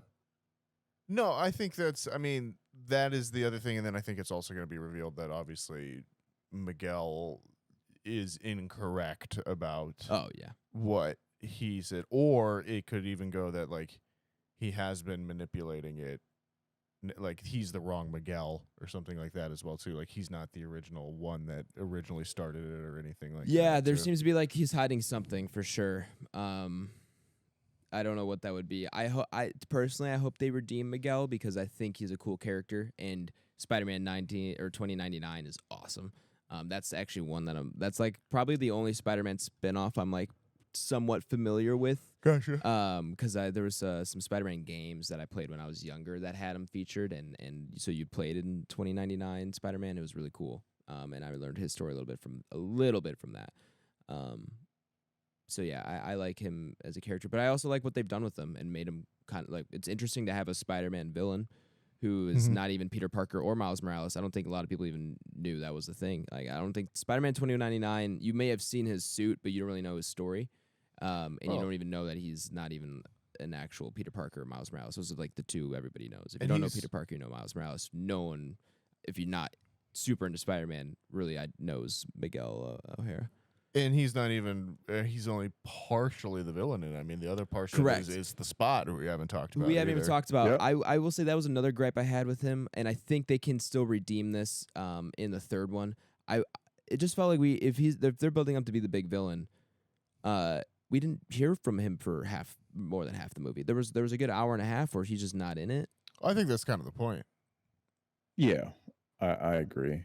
I think I that's agree. Well, that's supposed to be his, like, you're supposed to just kind of write him off at the start of the movie as just not this big character. Gotcha. Just supposed to. He even gets called the villain of the week or Yeah, whatever. Yeah, I was like the weekly villain or something. Yeah, like that. You got and it. then he comes back, and it's supposed to be that whole kind of thing of, you know, this always happens in Spider-Man as well too, that you create the villain, your main sure. villain as well too, and then it is the person that you least expect and all of that kind of stuff. I think do that fucking love that. that it's the guy he hit with the bagel. Yeah. That is Yeah, fucking for genius. sure. That is so fucking funny because everyone remembers the bagel. Yeah. Like, how can you, like, watching that for the first time and he throws a bagel and it hits him and it says bagel? Like, dude, I laughed so hard in the theater when I saw it the first time, and it's still something to look for when I go back and watch the first one. And the fact that they brought that back and made it relevant, something you would never think would be a major plot point. No, it's the dumbest thing ever. He threw a bagel and they made a joke out of it, and now he's like Yeah. going to be the main villain for the trilogy. Like, I fucking love that. It's so good. They also did a Yeah. great job when he does go into the second super collider. I was like, oh fuck, this guy is actually going to be insane to Yeah. to stop. Yeah, Like, now I he's a actually problem. did. Now I did actually feel the threat once he was evolved. What were you gonna say? Yeah, Blake? no, I'm with you, Adam. Where you can kind of finally just realize how much of a threat Spot is, right, by kind of that third act. But I want to give them credit for another thing that they do with this film is that obviously that they're aware it's animated, so they lean into that, Mm-hmm. and that's just shown through Spot as being the protagonist. Where like that shit doesn't work in a live action film, 100%. right? Mhm. Like his character is just not plausible. Right. But the fact that it's animated, it works, and it works phenomenal because they're doing the animation. That And being their said, animation is top notch. So that alone, like it just made it so much more interesting. Because as I'm kind of watching it at first, I'm like, I don't know who Spot is. Don't know him from a can of paint. So as I'm watching, and I'm seeing him for the first time. I was like, I wonder what this guy's ability is. And then as he's trying to rob the ATM, that's when you kind of see it, and I'm like, oh. Well, if this animation, this guy can do anything. Like, you know what I mean? There's no limit to what can be done here. So, Well, it's cool because they make him look like a fucking loser, and Yeah, he's he kind doesn't of a know what to do schlub. with his and powers yet. Jason So you Schwartzman, think I he's a think, is fucking the loser. perfect voice actor for him because Yeah. Oh, yeah, for sure. he's able to just be super goofy and kind of funny, but then the second you eat him to, he will turn it on and he will be dead serious, and he's so good at that. I was gonna say, if they ever needed a cast a live action Spot, David Dastmalchian. Tell me I'm wrong. Oh yeah, that's Are exactly. you just getting that from Suicide Polka Dot Squad? Yes, I Man? am. Yeah, Yes, okay. I am. Yeah. Yeah, I was going to say, well, he was either that. I thought it was Ben Schwartz from The Mm. Voice, kind of in some way. He kind of had that same Mm. pitch in his stuff, but yeah. Great movie. Fun time overall. I'm Fantastic. running out of things to say, and I'm tired. Yeah. One more thing before we get off, though, we were talking about just kind of cameos and things that are going on. We get a Metro Booming Spider-Man, which is like something I don't know if any of you all picked up on that. But don't- that's something I picked up on immediately. It's Was there definitely the was the Spider-Man DJ? Was that him? before.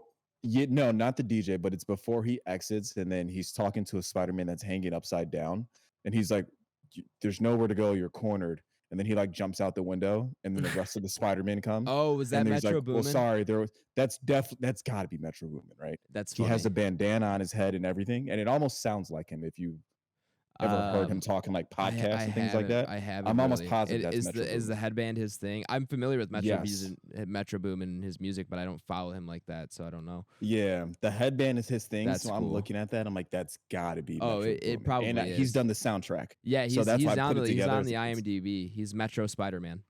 Okay, fair enough. Yeah, I Yeah. saw that and I was fucking rolling when I saw that, dude. And I don't think a lot of people picked up on that. So that was just the one that was I really funny. the one I picked up on and didn't seem like many other people in my theater picked up on it was the Spider-Man video game, where they where his Yeah. homie is playing it. Yeah. in the I Well, picked up on that no. too. He's I was like, playing it. that's He's playing fucking it, but awesome. the Spider-Man from the game is animated in it. He's there. They make us some. Oh offhand- yeah, correct. Yes, correct. yeah. I That's saw more that what I was too. talking I about. saw that too. His roommate playing the Spider-Man game was hilarious. I like that too. But then the fact that they include the voice actor and the same character model and everything and the suit, because his suit's very unique too. I was like, oh, I love that. Yeah, that's awesome. And then like I Yeah. kind of like laughed a little bit when I heard it or when I saw him, but no one else in my theater reacted. I think maybe 2 other people that were pretty far away from me. For sure. For yeah. sure. I caught that one too. So Yeah. yeah, they hit all the Easter eggs. Yeah, man. They hit give you a lot all of good kind stuff, of dude. the side stuff that like the fan service, I guess. Yeah, They there's a give lot you all of of it. that, but it doesn't just they don't just overload you with that shit and just smack you in the face Yeah. with it the entire time. Right. There's still substance to the movie and Yeah. it's awesome, man. I mean, and the credits rolled. I thought the song of the when the credits are rolling is a banger. I forgot how much Sway Lee can provide hooks, like Right. in a good sense. Just listen to the haven't listened to soundtrack, Ray man. Sherman The in a long, soundtrack's long time. actually But so good. It's yeah, man. So once good. I heard that, I was like, oh my God, this song's great. So then I ended Yeah. up downloading the soundtracks. I saw a few of my homies posting it on Instagram. Mhm. And sure enough, I was a fan of Metro Boomin. It's like, oh, I'll go ahead and give it a shot. It's So yeah, really good. great soundtrack as well. It's fantastic. I was about to say something. Oh yeah, respect for them not having a post-credit scene. I don't even know what it would have been, but I when you leave it on a cliffhanger like that, you don't need one, and I'm glad they didn't include one. Maybe they could have done something funny and like offhand that's not even related to the story, but I don't know. I think that would have ruined the suspense you kind of leave the theater on. So respect for them for not doing that because I don't think I needed it. I wasn't like For that sure. disappointed with it. One last cool thing I want to say is I found out, that Lego sequence they do, that is animated by a 14-year-old who made a Really? he That's recreated actually- an Into the Spider-Verse sequence. There's like a 2 or 3 minute fight scene that he reanimated in Lego and posted it to Twitter, and it went viral. And so the creators reached out to him, and he animated the entire Lego sequence on his own. Dang, That's cool. fucking awesome. Isn't that really cool? So I That's thought I'd share that because I saw That's that and dope. I was like, that's fucking awesome. That's rad that they let him do that. So that's really cool. All right. I think that's going to do it for our main review here. Let's get on out of spoilers. So welcome back, listeners who skipped over the spoiler segment of the pod. We're going to go ahead and throw Across the Spider-Verse up upon our glorious Entropy lists. For those of you who do not know, the Entropy list is a list of all the movies we've reviewed, all compared to one another. It's essentially how we rate our movies. If you want to check out the Entropy list for yourself, you can do so by checking that episode description.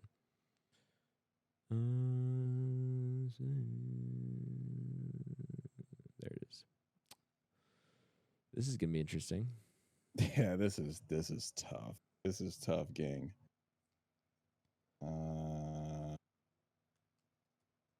Does anybody want to go first? Anybody know where they want to put it? Oh God. Where's Yeah, where's Into so the Spider-Verse? we last week we put Into the Spider-Verse, we settled at 24. So it's below Terminator 2 Judgment Day, above Dune 2022, was that? 2021? Yeah. In that general vicinity, you got Two Towers, The Batman, Dune, Back to the Future, Avatar 2, Too Wet, Too Blue, and John Wick 4. Boy. Tough. Mm-hmm. Recency. So here's the thing: recency bias is a thing, right? Obviously, I know that. I'm trying to be conscious of that Mhm. and not sway my own opinion, if that makes sense. I'm trying to have it sway my opinion. I'm trying to no way home this bitch to the top. Yeah. Yeah. Hey, bro, I'm not gonna lie. Yeah, you're gonna escape with fucking 3 Spider-Man movies in the top 32. Yes. know, and I that's gonna might have to that fight sounds someone. gross. Yes. That sounds gross. Just for wait till we get sure. the Sam Raimi ones on here. You guys can't stop me. Number 1, baby. We're shooting for the top. I'll let it rip. All right. Tough. That's not a number. I'm gonna go 3. Holy Oh fuck. fuck. I dropped my phone. 3. That's tough because I have to put it above Hereditary and Prisoners. You do have to put but it above Reddit. Actually, I would retract that. I'd go 4, and so I would put it below Arrival, but I would put it above Pan's Labyrinth. You're putting this below Arrival. See, that's the one in the top 10 where I'm like, oh yeah, I'll put this above Arrival. Wow. Wow.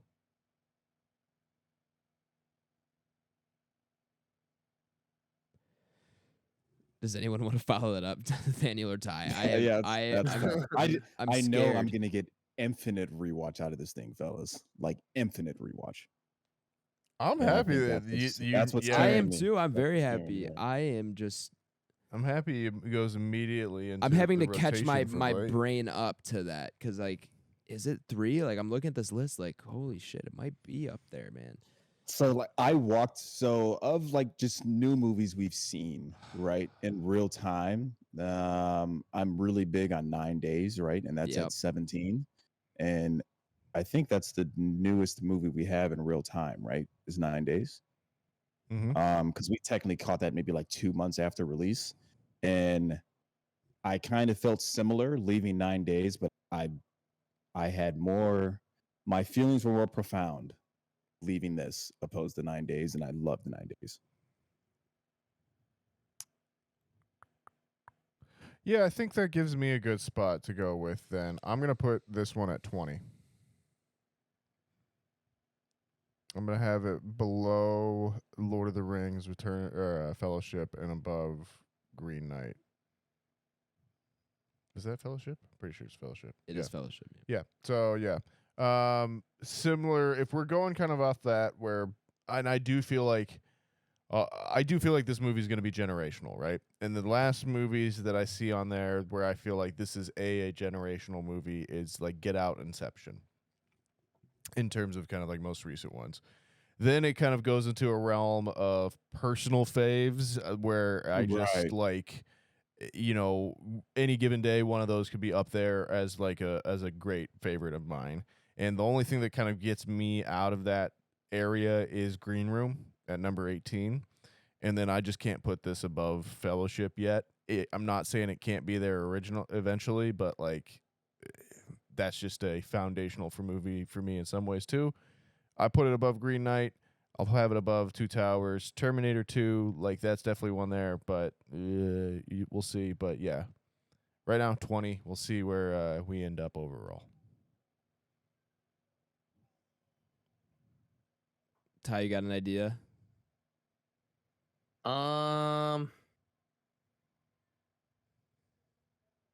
Yeah, my hard cap was probably gonna be the Fellowship of the Ring.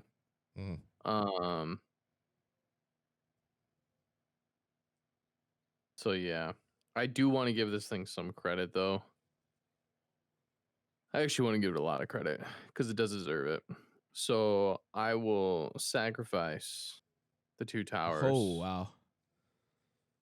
And I'm not, Green Knight was good. I'm not like as hardcore on it as maybe some of you guys are, but so yeah, I'm okay with putting it above that, but no shot it's going above Fellowship. So yeah, I'm at 20 with Nathaniel. Adam, please decide. I'm so all over the place, people. I am so. If anything, your Spider-Man love has worked against you here now. You've worked yourself into, as they say in the wrestling business, you've worked yourself into a shoot here. Yeah, I've worked myself into a web, if you will. A wicked web you weave. A wicked, yeah. Man, Blake has a point with how much I kind of want to just rewatch this movie all the time. And I don't know if we've gotten on here. And here's the other thing that stands out to me too is I don't think we've ever had such a positive review segment. Usually when we love a movie, we'll talk about it, but then we're looking for like the very small things we didn't like that we want to refine to make it even better. This was like so much. Our review was an hour. This is the longest like straight review segment we've had also, by the way. And it was an hour straight of us just positive things after positive things. And that I think is pretty special. I don't know if that's valid For sure. to like include that there in my ranking. I mean, no, it should be. It should encompass everything between thoughts, discussion, first feelings, Man. replay value, and anything. Here's the thing: is I want to put it below Hereditary. I feel like I know where you're leaning. I want to put it below Hereditary, but I don't want it below Arrival and Pan's Labyrinth. That's upsetting.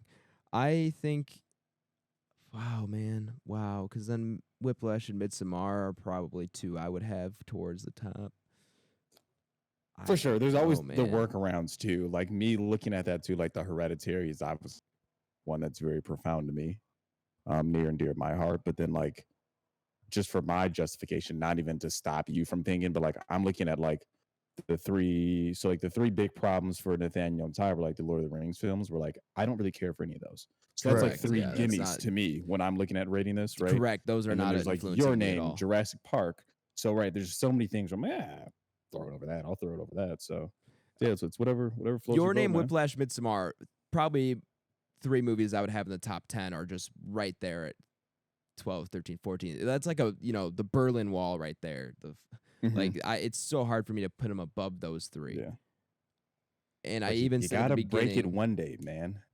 Otherwise, you're just gonna keep. I think I have to keep this objective, guys, and put it at number 3. All right. I have to put it at number 3 objectively. So we have a 3 and a 4 and 2 20s. Are we playing Yep. euchre? Like I don't know. Is that how 3? I have no idea who euchre works. I just wanted to think of a card game because it sounded like we were playing a card game. I got 2 3s, a 4. A 3 and a 4 and You 2 know what? 20s. I think I'll double down with Adam. I originally said 3, and then I went to 4. I think I'll this is double better down than with Adam. Arrival. No, I like I'll Arrival give a it a 3. lot. Me too. All right. Me too. All right. Oh man. Me too. If we're already there, Blake, we might as well be there. You know what I'm saying? For sure. Yeah. For sure. Damn it, you guys suck. 20. Damn. 11.5 is our rating. We did not crack the top 10. Oh my gosh. Man, Yeah. you guys. Well, it's gonna be ranked above Alien, right? Yes, it is. It's gotta tie be breaking just with based the on Inception, ratings. which it Which doesn't also matter. kind You of know hurts what? me internally too, though. I'm putting it above Inception. Any objections? All right. I mean, hang. Is that the rules though? We may have just broken a rule here, fellas. No, we do Back Row Are Banter we tie break. tie breaking it with 10 or are we tie breaking it with 11? Okay. I'm tie breaking it at above Inception. Nathaniel, what is your vote? Well, if we're whichever one we tie break it with statistically, My it vote would is win, no matter correct. what. That's what I'm saying. it doesn't Is if matter. we're split and me and Blake say above Inception and you and Ty say it below, it doesn't matter because it's winning. So Nathaniel, above or below? I guess below. I don't know. What do you want? I'm going through with this farce. Yes, below. All right. It belongs Yeah. below Inception. Ty. I want it on the record that you're taking this over unilaterally. Yes. Yeah. This is a hostage takeover. I'm taking over the courtroom here. Yeah, this can. It's tough, but It is tough. it's close. I for think this sure. will age but better I than think, Inception, in my opinion. Rewatchability too, I think will be better. I agree. think I agree. you should rewatch Inception. I have rewatched Inception. I think this can go below. Below. It is. Yeah, it is. It is Okay. very, very close. Okay. Blake, Right. are you above with me? I mean, I would like to see this crack the top 10. It's not going. I guess it would. Yeah. I would. 'Cause if you put it at 10, it would crack the top 10. So I would like to see that. So that way we get a new listing on there. But it's a 50-50 split, fellas. So I think with that being said, Are we tie breaking with IMDb? Because I'm happy with that. To a smart I arm. guess Someone so. check, I guess it'd win. Yeah. Someone check the ratings. Which me and one's Adam, is, me which and Adam one's just rated hijacked this higher? shit, but fuck it. Oh We'll no run with it. way! Across the Spider-Verse is higher. Who Ain't that knew? something? Ain't that something? All right, so it is in top 10 then, yeah. Yep. That's a democracy, folks. Just kidding. Yes, Yay. cracked the top 10. Let's Bureaucracy. go. Maybe we should just start putting them. This is a bad time to bring this up. If it's in between, if it's 11.5, should it just be like after 11 and then you go 12? Because then it'd split the difference between those two movies. Is that how this should work, or should we just keep doing it how we do it because it's more entertaining? Just do it how we do it. Cool, love that. Yeah. It's for the people. For the people, the pod people. All right, did crack the top 10. Hey. I don't think if you told me this movie was gonna crack the top 10 last week, I would have believed you. I had high expectations and I had high hopes, and I still don't think that I would have believed you this was gonna do it. I'm in shock. Are you? Yeah. Okay. Yeah, I would say I am too. I mean, I went pretty good. I didn't think I'd be blown away to the magnitude I was. Right. So, Right. for sure. Yeah. Cool. Well, there we have it. Spider-Verse, Across the Spider-Verse slotted in at number 10, below Get Out and above Inception. What a good spot for it. I'm sure that'll age great. Not at all as great as No Way Home has aged, right, guys? That's my worry. Sorry, I had to twist the blade a little bit on that one. I hold my ground on that too, though. Yeah. All right. I kind of feel Nathaniel, but I do think this will. This the will weight's age. This will significantly age better. great. I was Of the just- two, this I is was just definitely being the one that's facetious. gonna be better. Yes. No Way Home in 3 years is gonna look like a fucking car commercial. You're not wrong. You're not wrong. I still love it. That being said, that's it for the review. Review segment here. Our next review is going to be probably maybe one step down. We're reviewing Transformers: Rise of the Beasts. Watch this crack the top 10 next week, and I just retire the podcast. I would probably quit the podcast too if that gets Yeah. top 10. No way. No, I don't. That'd be, I'd be surprised if that thing went above like 87 off the top of my head. But I think that'll be a good ranking. Just because I don't have many expectations for a new Transformers film. Fellas. I don't know about I the have rest of you zero guys, but- expectations, so maybe For I'll be sure. blown away based on. Actually, you know what? I have expectations that it's gonna be shit, so maybe I'll be happily. I feel pleased like it was someone directing it that was that you respect that were Michael Bay. was interesting.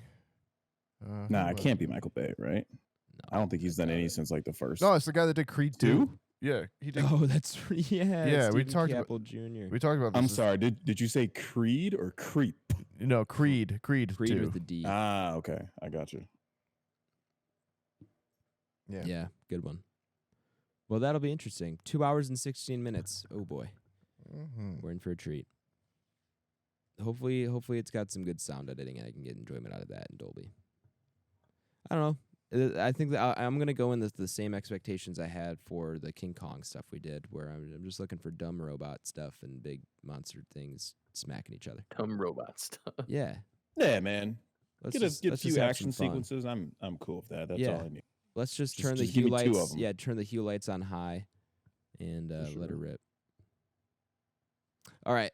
Yeah, join us for a review of Transformers next week. Nathaniel, do we have a 5-star review? We do not have a 5-star review, but if you want to give us a 5-star review, you can go ahead and review us in Apple Podcasts. Yeah.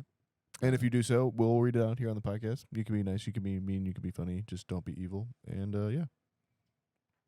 That'll be it. Yeah, cool. You can also send us an email at backrowbanterpod@gmail.com. Share the podcast. Share with a friend, a family member, a Spider-Man, or another Spider-Man, or another Spider-Man, or another Spider-Man. And also follow the show on Twitter at Banter Row, on Instagram at Back Row Banter Pod, and our YouTube. Subscribe to us there. We're just Back Row Banter.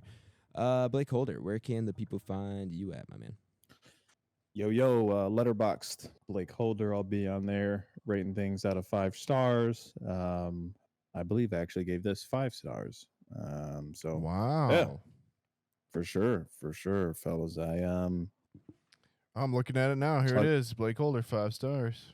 Yeah, pleasantly surprised. But yeah, I'll be on there. Follow me, rating some things. That's all I got for you this week. We'll go Tyler. Instagram, Letterboxd, and Twitter. All Tyler Dallas. Nathaniel? You can find me on Twitter and Letterboxd at Ennis Gingrich. You can find me on Instagram at NathanielG92. Sandpiper Tapes is my other podcast. Quick shout out to Blake's Letterboxd profile picture, which is Lamar Jackson as, what? as Omar from The Wire, just walking down the street. Check that out. Follow him on Letterboxd so you can see that, folks. That's awesome. The only thing that is 5 stars is not only the review of Across the Universe, but also BlakeHolder's PFP. Adam. Yeah, you can find me on Twitter at Aish24 and on Letterboxd at Aish. That's AYYSH. I think, Tyler, do you go? Go where? Did you drop your plugs? He did. Yeah, I did. Okay, sorry. I was just double checking. Didn't want to miss you No, again. you're okay. All right. So, with all that being said, thank you all for listening, especially if you've made it this far into the episode. Join us for our review of Transformers. Was it Rise of the Beasts? Rise of the Beasts. Don't be too excited there, Nathaniel. We'll see about Beasts. that. Yeah, thank you all for listening. Join us for our review next week. We'll BRB. Be excellent to each other, everyone, and we'll BRB. Sorry about that. I was like, did he just end it? No. Thanks, Sean. I appreciate the support, and tell somebody you love them, and we'll BRB. Yeah, thanks for listening. Thanks for the support as always. We wouldn't be able to continue this podcast if it wasn't for you. We'll BRB.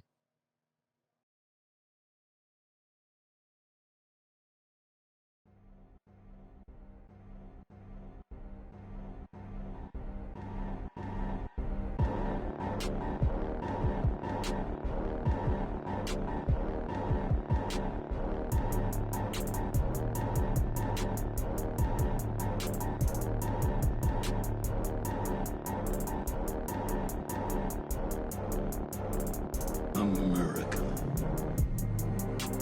Ready for another lesson. Scrolling on Instagram today, follow a few kind of movie pages and even other ones that just kind of post regular pop culture content. But today, actually, let me get the exact year straight, fellas, before I just lie on air, right? We don't want to be one of those podcasts that just give out False wrong info, huh? information. I spread propaganda. Take that out of context. Yeah, that's just like one of my one of my more favorite memes. It's like I think it's Patrick from SpongeBob, not Patrick Stewart. And then it's just like written over it, and it's like I openly spread false information or something like that. It's just a really funny meme. Nonetheless, found it here while I'm killing time. Today, 20 years ago, Too Fast, Too Furious premiered. Grossing 236 million off a 76 million budget. R.I.P. John Singleton. R.I.P. Paul Walker. R.I.P. R.I.P. Good Fast and Furious. Hey, you're only 8 films away. It'll be, give it like 3 more and it'll be good again. It'll just Yeah, it'll come come full back circle. around. Yeah. Oh, God.